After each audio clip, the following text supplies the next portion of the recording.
மயிலாபுரம் இல்லத்தில் இன்று செய்தியாளர்களை சந்தித்த பாமக நிறுவனர் மருத்துவர் ராமதாஸ் தலைவர் பதவி தொடர்பாக முக்கிய அறிவிப்பை வெளியிட்டிருக்கிறார். அன்புமணி மீது பல்வேறு குற்றச்சாட்டுகளை அடுக்கிய அவர், அதுவரை நான் தலைவராக இருக்கிறேன், பிறகு எல்லாவற்றையும் நீங்களே எடுத்துக் கொள்ளுங்கள் என்று குறிப்பிட்டு பகிரங்கமாக அறிவித்திருக்கிறார். என்ன நடந்தது என்று விரிவாக பார்க்கலாம்.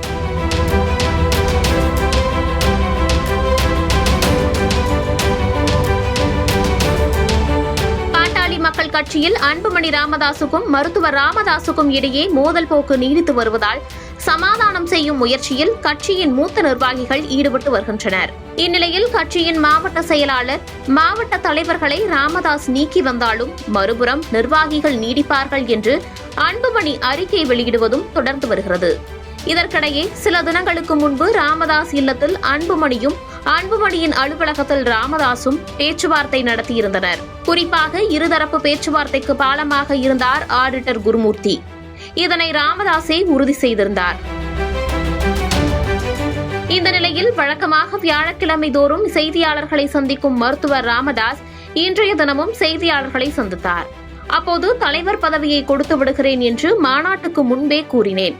அது தொடர்பாக முக்கியஸ்தர்கள் சந்திக்க சென்றபோது அன்புமணியே அதனை நிராகரித்தார். மாநாடு முடிந்த பிறகு நான் கூட்டிய மாவட்ட செயலாளர்கள் கூட்டத்தில் யாரையும் பங்கேற்க வேண்டாம் என்று கூறிவிட்டார்.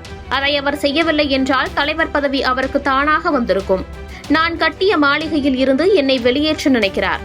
நான் கூட்டிய மாவட்ட செயலாளர்கள் கூட்டத்தில் நிர்வாகிகளை பங்கேற்கக்கூடாது என்று கூறி என்னை மானபங்கம் செய்துவிட்டார் என்று தழுதலுக்க பேசினார். அதோடு பிரதமர் மோடி 2வது முறையாக பதவியேற்ற போது டெல்லி சென்றதாகவும் அப்போதே தன்னுடன் டெல்லி வந்த அன்புமணி இனி கட்சியை பார்த்துக் கொள்கிறேன் என்று கேட்டதாகவும் கூறியுள்ளார் ராமதாஸ். அதாவது 7 ஆண்டுகளுக்கு முன்பாகவே தலைவர் பதவியை கைப்பற்றிவிட வேண்டும் என்ற ஆசை அன்புமணிக்கு இருந்ததாக கூறியவர் இப்போது எங்களுக்குள் நடந்த பேச்சுவார்த்தை சமனில் முடிந்திருப்பதாக தெரிவித்துள்ளார்.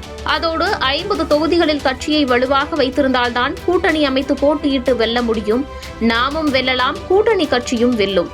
ஆனால் அன்புமணி கட்சியை சரியாக வழிநடத்தவில்லை. கட்சியை சரிபடுத்தவே தலைமை பொறுப்பை நான் எடுத்துக்கொண்டேன். அன்புமணியின் பதவிக்காலம் முடிந்துவிட்டது. கூட்டணி குறித்து நானே முடிவு செய்வேன் என்றும் கூறியிருக்கிறார் ராமதாஸ். இது மட்டுமல்லாது 2026 தேர்தல் வரை தான் தலைவராக இருந்து தேர்தலை சந்திப்பதாகவும் தேர்தலுக்கு பிறகு தலைவர் பதவியை அன்புமணி எடுத்துக் கொள்ளட்டும் என்றும் பகிரங்கமாக அறிவித்துள்ளார். தேர்தலுக்கு பிறகு நீங்களே எல்லாவற்றையும் வாரிக்கொள்ளுங்கள்.